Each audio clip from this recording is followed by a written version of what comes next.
Well, Ready na kayo? as I had said earlier, as soon as we have more to announce, we will ask for you to come. So, sandali lang, we are debriefing. As I'm sure you know, nakakatanggap na ako ng mga congratulatory messages from different heads of states. Nakausap ko na ang unang nakatawag sa amin ay yung US, the President Joe Biden, and China, President Xi.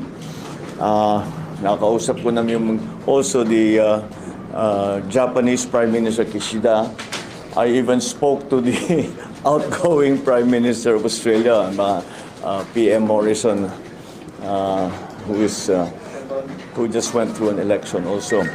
So, marami na talagang nangyayari, marami na talagang we are already being recognized. This new administration is being already recognized. Mukha namang walang problema sa recognition. Maybe the comfortable margin that we enjoyed during the election has a part to play with that.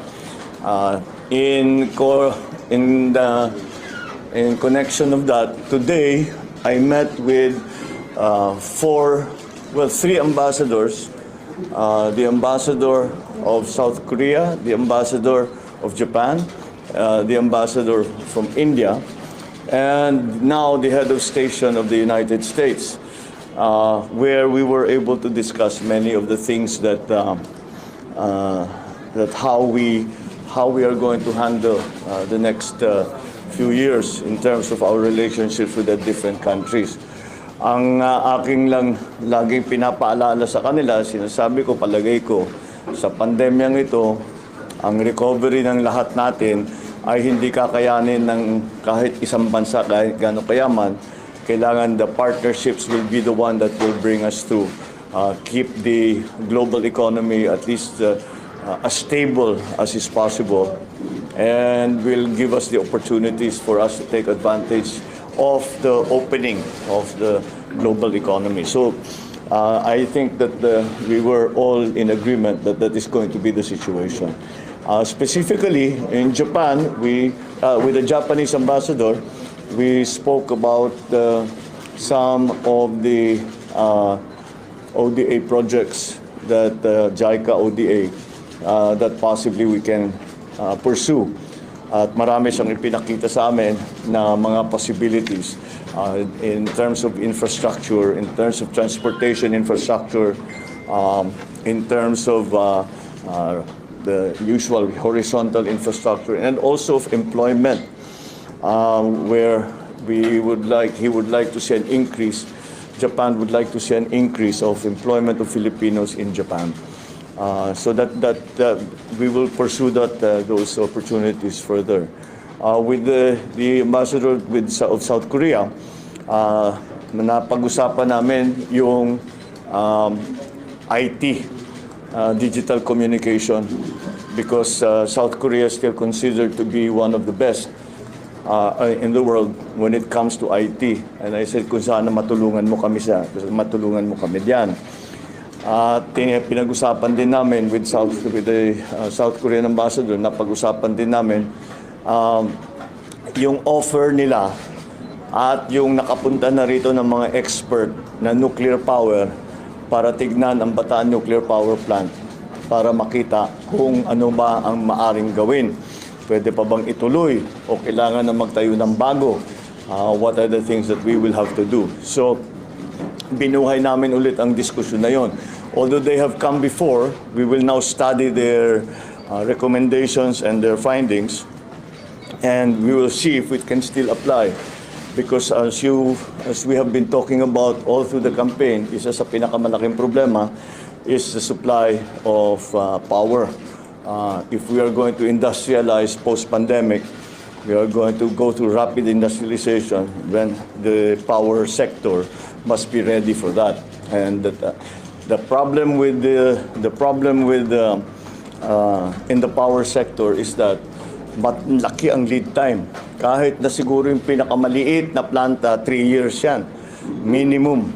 3 to 5 to 7 years. But kahit na hindi aabutan ng administrasyon ko, we still have to start somewhere. So we spoke about that, and some of the other security concerns for the region. Siyempre, North Korea is of continuing concern to South Korea, and the stability in our area is something that we had also discussed. With the ambassador from India, we hit upon, he had 3 very interesting programs that they are instituting in India that I think might be applicable in the Philippines. And we again agreed to go into these different areas in greater detail. Number 1, of course, is agriculture. We have a lot, we can learn a lot, especially from India, not only in the techniques of agriculture, but also in the protection of farmers, and how to bring the average age ng the farmers down from what it is now. Nung nababasa ko, 57, 56, 57 ang average age ng ating mga magsasaka. At walang pumapasok ng mga kabataan. And one of the solutions that was proposed is that it will, kung gawin nating high-tech yung ating agriculture, magiging interesting para sa mga mas bata. Because with the new technologies, we will need young people anyway. So we started talking about that and the protection of the farmers. I also, because it is one of the conclusions we arrived at during and after the pandemic, after the first hit of the pandemic, yung gamot. And we know that India is one of the largest manufacturers of generic drugs. And I think, I said, if we could go into partnership para magkaroon ng production dito sa Pilipinas, turuan nyo kami what is the manufacturing technology, what are the necessary things that have to be put in place. Is there new legislation? Will we have to put up a new agency, or we will have to do training of those of yung mga nasa atin na tao. But in the end, to be able to provide at least the basic, yung mga basic lang na mga gamot na dito na nanggagaling. Marami na tayong ginagawa pero marami pa rin kulang. And kaya naman siguro, I have no doubt na yung ating mga manufacturers dito, kaya naman nilang gawin yan. Pero we will get advice because may experience ang India. Kaya siguro naman marami silang maipapakita sa atin. Titignan natin kung babagay dito sa Pilipinas, baka maka-adapt tayo, and we will also be able to pursue that. The other very interesting area that we talked about with the Indian ambassador was their programs in India for microfinancing. And this is again because of the MSMEs that we are hoping to assist. To bring back, to create more jobs, to bring people back their livelihoods. Meron silang statistic na nagulat kaming lahat. Sinabi, 70 pesos pa lang, 70 pesos pa lang, pwede na silang magbukas ng account doon sa kanila. Napakaliit lamang, kaya na nila. So sabi ko, will you please send me material? Because I'm very, very interested in that. Kasi mabusisi ang trabaho na yan. India has always been a pioneer in terms of microfinancing. But they have taken it already to this level na kahit ganun lang kaliit ang puhunan mo, pwede ka na magkabangko, pwede ka na magka-bank account, pwede ka na maghanap buhay, pwede ka na magnegosyo. And with the American charge, well, as you can imagine, pagka kausap natin Amerikano, marami talaga kaming pag-uusapan. But primarily, one of the first subjects that we came upon were the assistances that the United States is offering to mitigate climate change in in different countries. At very active sila. They want to take a leadership role in the mitigation of the effects of climate change, of global warming. And I said, it is that became, nung nakita ko sa brief na yun ang kanilang ginagawa, ay nakita ko kagad kasi napakataas natin, top 3 tayo at risk sa climate change. So that is immediately of great interest. Security concerns, of course, have always been a big part of our relationship with the United States. But then the additional ang aking sinasabi, it is very well. Of course, we will welcome any assistance for the economy that we can get from the United States. But I think that not only a dependence on aid from the United States, but also in trade not aid, balik pa rin tayo doon, trade not aid. And so to open the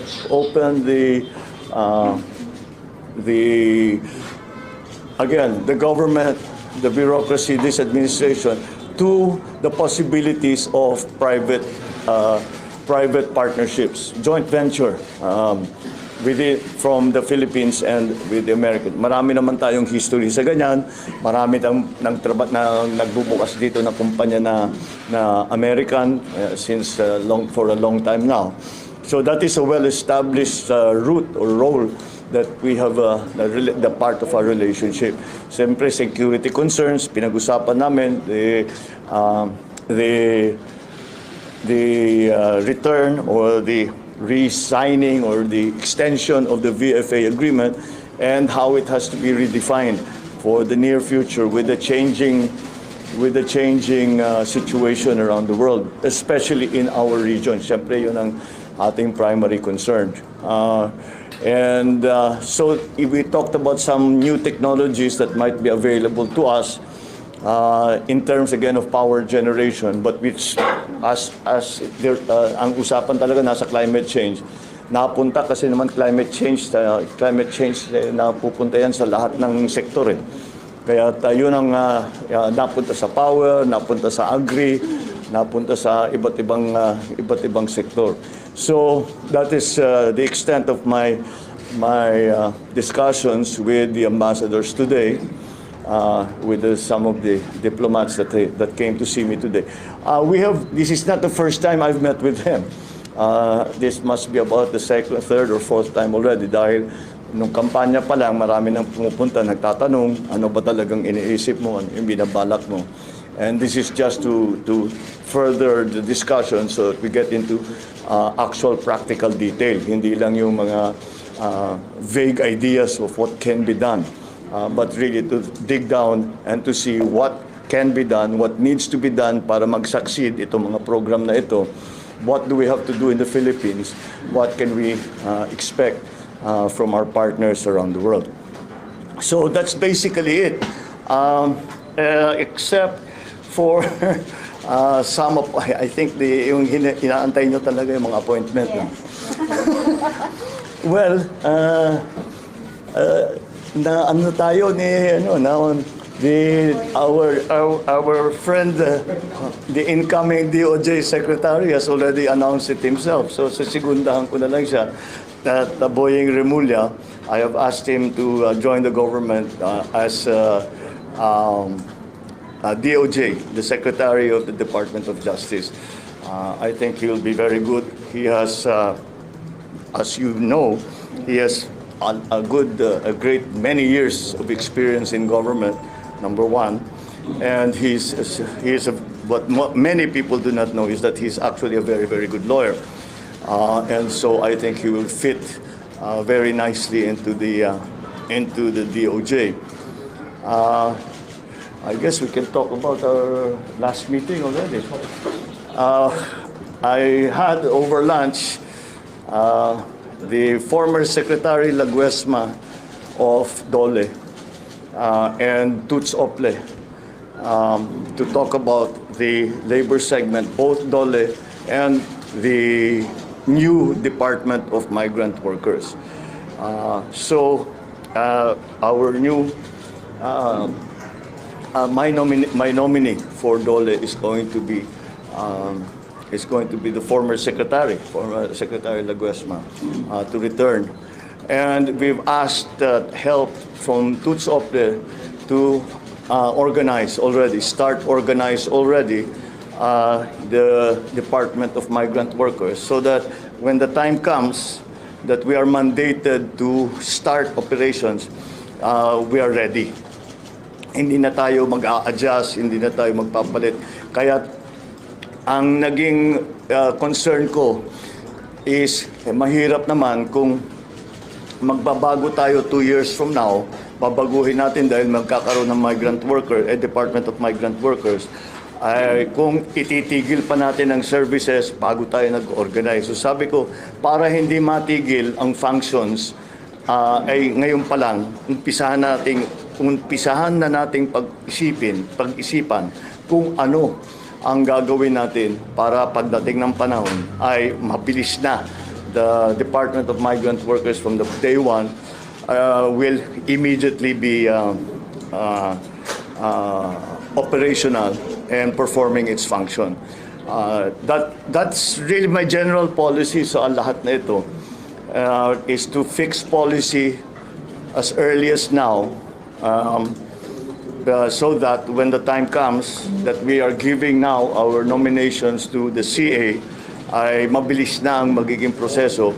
At kahit na hindi pa ma-confirm yung mga iba, hindi pa natapos ang confirmation process ng mga iba, ay ang mangyayari ay marami na tayong naintindihan na ng mga tao natin, the cabinet secretaries and the rest of government, kung ano yung kailangan gawin, what is expected, what the timetable has to be, so that we can immediately start work as soon as the term of the next administration begins. I have also tapped an old friend who also was formerly in this position, Arce Balisacan, who was our former NEDA, and I've asked him to return to NEDA. I've worked with him extensively in the time that I was governor. We have very similar thinking in that regard. Kaya't malakas ang loob ko. I know he's very competent. I know his policies are policies that will be to the betterment of our country and for employment, for the development of the economy. Nag-uusap kami ng ilang oras at mukha namang tumutugma ang aming pag-iisip tungkol sa approach natin dito sa mga darating na ilang taon when it comes to the economic managers. I know that siyempre ang punot dulo talaga na susunod na administrasyon is the economy. Kaya alam ko yan, inaabangan na talaga ninyo. Allow me and maybe a few more days for me to be able to announce formally who will be part of the labor sector is going to be very much part of any redevelopment and recovery of the economy. So that's part of it. NEDA, obviously. Sa NEDA, having come from governor, sabi ko dapat ibalik natin yung primary function ng NEDA. NEDA, you have to remember, is the National Economic Development Authority. And the process has always been that the provincial development councils will forward the recommendations to the regional development council, which will forward their recommendations to NEDA. Hindi na nasunod yun. Kailangan natin maibalik because, again, being a proponent of local government, we need to hear from local governments so that what we do at the national level is relevant to the needs and the concerns of local government. So that's it for now. I think that's enough to be getting on with. We're working very hard on the other departments, and dahan-dahan naman. We are beginning to fill the positions. I still have to talk to them, some of our proposed nominees, and we have to understand na nagkakasundo kami sa polisiya. Kasi kung hindi naman sila mag-agree, mahirap naman masyado yun. So we will continue to discuss with them. And should they agree, umpisahan na namin ang mga planning para diyan. So I wanted, technically talaga, dapat after proclamation itong mga announcement na ito. Pero I know na maraming hindi na makapag-antay dahil nga napaka-importante itong mga appointment na ito. But allow me the luxury of a few more days and we will be able to announce more. At the moment, siyempre nakaabang na kami sa canvassing. My best information is that the canvassing will proceed rapidly, and I told the speaker and the leadership of the House and of the Senate that I'm on call. Kung matapos sila, kahit anong oras, kahit hating gabi, I would be happy to go there to be proclaimed. So that's what we are busy with now. And that also explains to you bakit ako naka-Amerikana. Dahil nga, mga kaharap ko, ambassador, na ibang look namin dito sa headquarters at hindi na kami nangangampanya at we are now back in the office, working in the office. So I'll leave that with you for now. Well, I'll take a few. Sa inauguration po, Mr. President, are we going to hold it sa grandstand po? Hindi kaya because nga na may ospital eh. Ginagamit pa eh. Hindi naman natin pwedeng ilipat yun kailangan pa dun. Manila government and even the DPWA Secretary Roger Mercado parang sa ina sinabi nila. No, I don't think there's any need to go to that. Yun lang, we're now looking for an alternative. So out na po yung grandstand? I think for now, unless something will change radically, we cannot use Kirina Grandstand. I would have, mas maganda para sa akin, gusto ko doon dahil yan ang tradition eh. Pero marami talagang pinilitan yung pandemic. Wala tayong magagawa. Sir, under your administration, will the Philippines participate in the Indo-Pacific Economic Framework? Yes, we talked about that. Can you discuss more? Yes, we are very much involved. We are very much involved, and we are considered very much an important member of that aggregation. So some of the elements of the Indo-Pacific regional treaty are going. We spoke about with the different ambassadors, most specifically with the American charge. So yes, we will be involved in that. Sir, House Majority Leader has said that. I'm sorry? House Majority Leader Romualdez has said that. Okay, I'm sorry. I'm really. Hello, sir. House Majority Leader Romualdez has said that a stimulus measure is among your top priority legislation for the incoming Congress, sir. Sir, may we know, sir, if you think that the government still has funds to fund another stimulus package, and then, sir, given that the 90% of the 2022 budget has already been disbursed to various agencies. Yes, there are slight differences because although it has been disbursed, not all of it has been spent. So meron pa tayong breathing room, pero konti na lang. And so that's why we will have to look to the new budget, the budget for 2023, which is presently being written. We have to look at that to find sufficient funds for the things that we want to do. Kasi talaga, basically, move some public expenditure away from non-investment expenditures to more investment-led expenditures. Again, to revitalize, to retool the economy. Sir, are you also open to selling government assets such as Manila and a portion of the Manila Bay as proposed by Congressman Salceda to pay for the country's debt, sir? I'm always very wary of selling government assets. So as a matter of principle, I'd rather not. So, yes. Sir, just a follow-up, how do you think the Philippines will benefit from the Indo-Pacific Economic Framework? Well, it's going to be, because now, as I said, the survival and the stability of the global economy, or even just the regional economy, is going to depend on the partnerships we make with other countries. And that's why that's going to be very important. We have to open as much of the economy as we can to trade. And that's where these kind of treaties come in. Okay, thank you. Maraming salamat.